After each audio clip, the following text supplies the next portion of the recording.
There are 10 important rules to money. I learned some of these the hard way, and some of them I learned easier. People taught me, and I was smart enough to listen. Wasn't always smart enough, but let me give you a few of these rules. Maybe they'll help you out. Number one, you have to do the opposite. When most people are putting money out, you have to be pulling money in, and when most people are pulling money in, you got to be putting it out. This contrarian approach is probably the fundamental rule to money. I'll give you a little example. I was at the bookstore, Barnes & Noble, with my buddy, and I said to him, I said, you should buy this book. It was a good book that I've read before. He picked it up, a big, thick book. We walked down to the checkout, and when he saw the price, when the lady was checking him out, it was $120. And he was like, dude, I ain't spending $120 on a book. So he wanted to pull his money back in instead of putting it out. And I looked at him, and I looked down at his shoes. I said, what shoes are you wearing? And he said, Nikes, Jordans, I think. I said, how much do those shoes cost you? He said, $120. I said, see, you don't understand the rules of money. Most people are gladly put money out for things like shoes that don't do anything. There's no upside to shoes. Obviously, you need them in the moment, but I'm fixing something over here on the ladder. You know, there's no upside. This book, most people aren't going to put money out. They're going to pull their money back and say, hell no, I'm not spending $120 on a book. But that book was a book by Charlie Munger on everything he learned. He's, I think, 92 years old on becoming a billionaire. I said, man, you're thinking backwards. You have to learn to be contrarian and go against the crowd. The second principle is be careful of spending money on things that rust, rot, and depreciate. Going back to my friend with his shoes, the day he buys those shoes for $120 and walks out of that store with them on, if he tries to resell them on Craigslist or eBay or whatever, what is he going to get for them? Maybe $20, maybe even if you could sell them. So most people are putting money into things that rust, rot, and depreciate.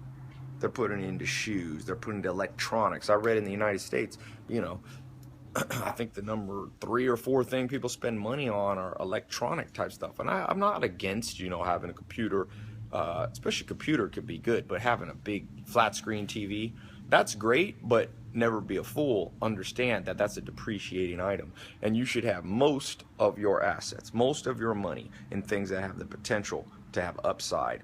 And so I learned this when I was, I don't know, 19, 20 years old. This old guy, Dr. Gordon Hazard, one of the richest men in Mississippi. I was in his pickup truck, and he was an old farmer. And we were driving through, and he said, Ty, look out there. You see all that land out there? I said, yeah. He said, well, every day I go to bed, I wake up, the land's worth a little bit more. It appreciates. He said, you see all those cows out there eating the grass? He said, every day, the sun shines, the rain falls, grass grows, and the cows eat that grass, and they get a little heavier. And he says, at the end of the year, I take them down and I sell them by the pound. So every day, those cows, the value is appreciating. And he looked at me and he said, Ty, never invest in things that rust, rot, and depreciate. Things that go down in value.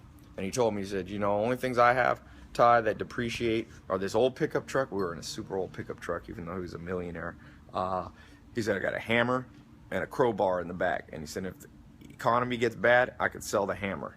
His point was, almost all of his net worth, almost all of his assets were in appreciating, you know, were in things that appreciate. So this is tied into principle number 1. When most people are putting money out, you should be pulling your money back in. When you see your friends spending money on stuff, let them spend it on you. I read about this billionaire who came to America from Turkey, and he wanted to see if he could go 3 months without spending any money. And so he went to Vegas, and of course all these casinos, people always wanted to take him out because he was this rich guy, and he said, I didn't pay for anything for 3 months. So he was a smart guy. Not that you and I can always do that, but the concept was, when most people come on a trip, they're spending tons of money. He figured out a way to get it for free. When I traveled around the world, you know, use your travel opportunity. Sometimes when I was in New Zealand, I got a job working, and I saw more of New Zealand than every tourist, and I was getting paid to be there.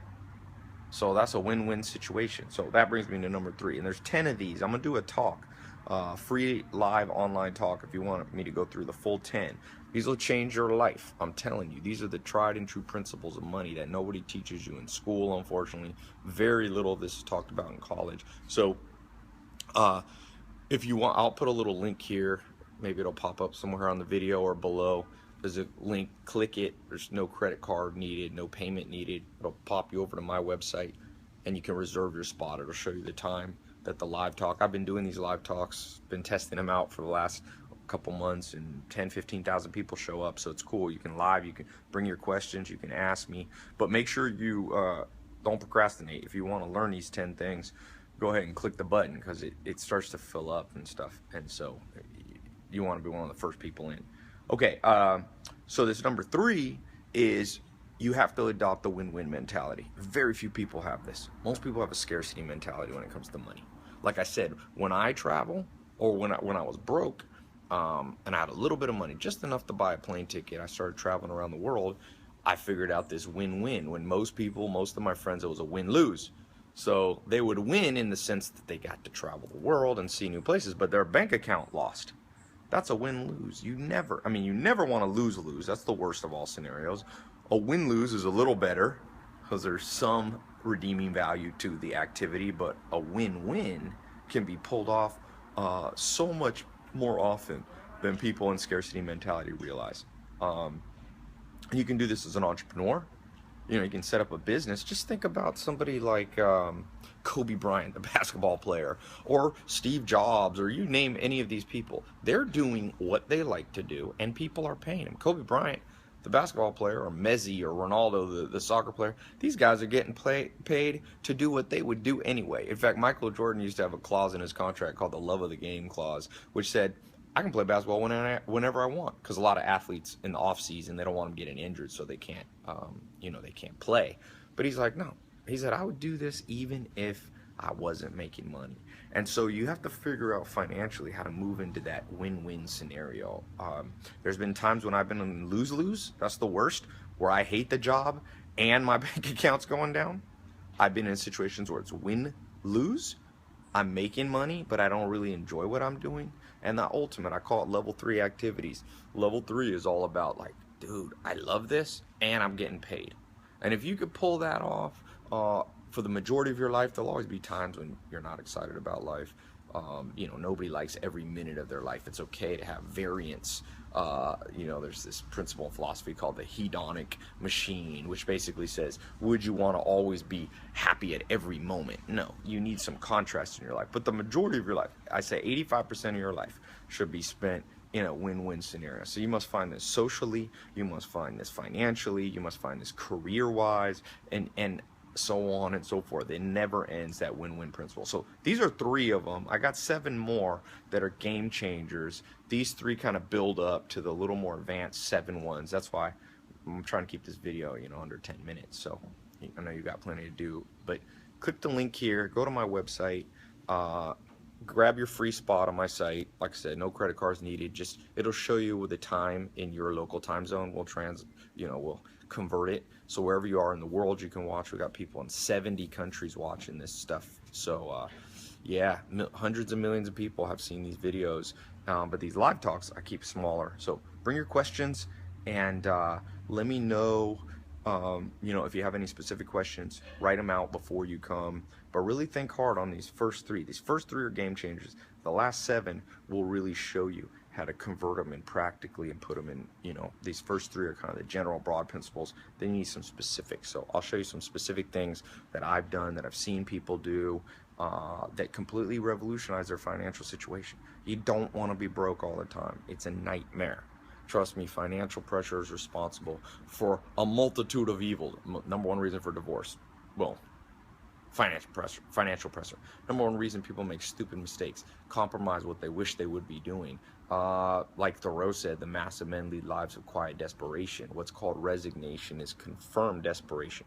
Number 1 reason people are in a state of confirmed desperation, they don't have enough money to really get out there and experiment, travel, and switch what they're doing. So if you want to learn some stuff, I promise you this stuff is game changing. Click the link. See you on my free talk, and let's talk about the 10 rules of money. So California's starting to get cold, man. It's chilly out here, but I like a little change in seasons. So leave a comment though. By the way, what's an example of something you've invested in, things that depreciate or things that have appreciated? Other question you can answer Is your life currently in a win-win situation, lose-lose situation, or win-lose? You know, those three options, financially specifically. Where do you think you're at? Okay? Leave a comment and explain why. I like to read them. It's interesting stuff. So, I almost got 10 minutes. 10 minutes, 10 seconds. Talk to you soon. Click the link. Should be below. See you on my site on the live talk. You can do it on your phone or your computer. Okay? Talk to you soon.